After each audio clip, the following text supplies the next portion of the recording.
Halo semuanya, perkenalkan saya Komang Ayu Junior di sini dengan NPM 19130244042. Di sini saya akan melanjutkan materi yang telah disampaikan oleh rekan-rekan saya mengenai siklus biogeokimia. Nah, siklus biogeokimia yang selanjutnya yaitu daur nitrogen. Apa itu siklus daur nitrogen?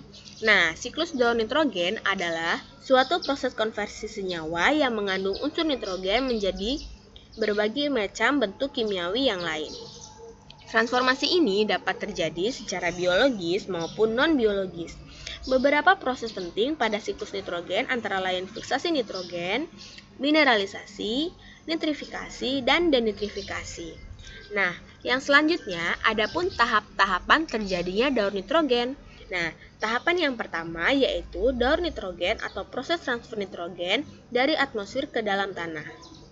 Selain masuknya nitrogen ke dalam tanah akibat dari air hujan, nitrogen juga dapat masuk melalui proses fiksasi nitrogen. Proses ini dilakukan oleh bakteri Rhizobium yang akan bersimbiosis dengan bakteri Azotobacter, Clostridium, dan polong-polongan. Nah, tahapan yang kedua di mana nitrat diperoleh dari hasil fiksasi biologis yang digunakan oleh produsen atau tanaman yang kemungkinan akan mengubahnya menjadi protein. Jika ada hewan atau tanaman yang mati, maka pengurai akan mengubahnya menjadi NH3 atau gas amonia dan NH4+ atau garam amonium yang terlarut oleh air. Nah, siklus yang selanjutnya yaitu daur karbon. Apa itu siklus karbon?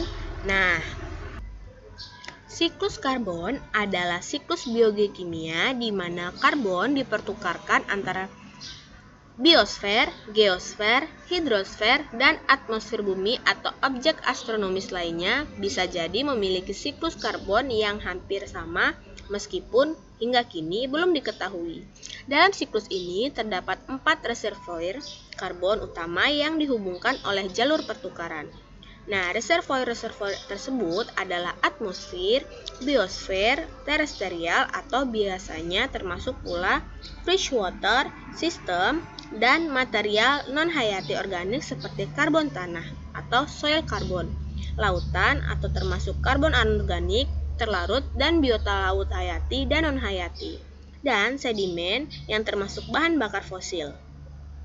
Pergerakan tahun karbon, pertukaran karbon antara reservoir terjadi karena proses-proses kimia, fisika, geologi, dan biologi yang bermacam-macam. Nah, siklus biogeokimia yang selanjutnya yaitu daur fosfor. Apa itu siklus fosfor? Nah, siklus fosfor adalah siklus biogeokimia yang menggambarkan transformasi dan translokasi fosfor dalam tanah, air, serta bahan organik hidup dan mati.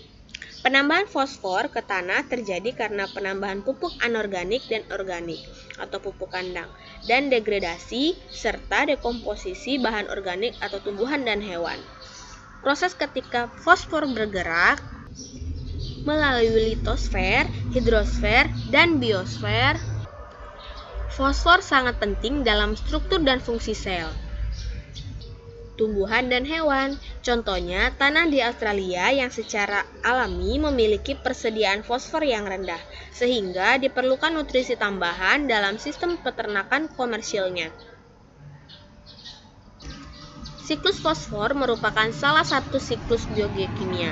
Fosfor adalah unsur kimia yang ditemukan di bumi dengan beberapa bentuk seperti ion fosfat yang terdapat di air, tanah, dan sedimen. Baiklah, itulah tadi penyampaian materi kami. Semoga bermanfaat. Kami akhiri, sekian, terima kasih. Sampai jumpa.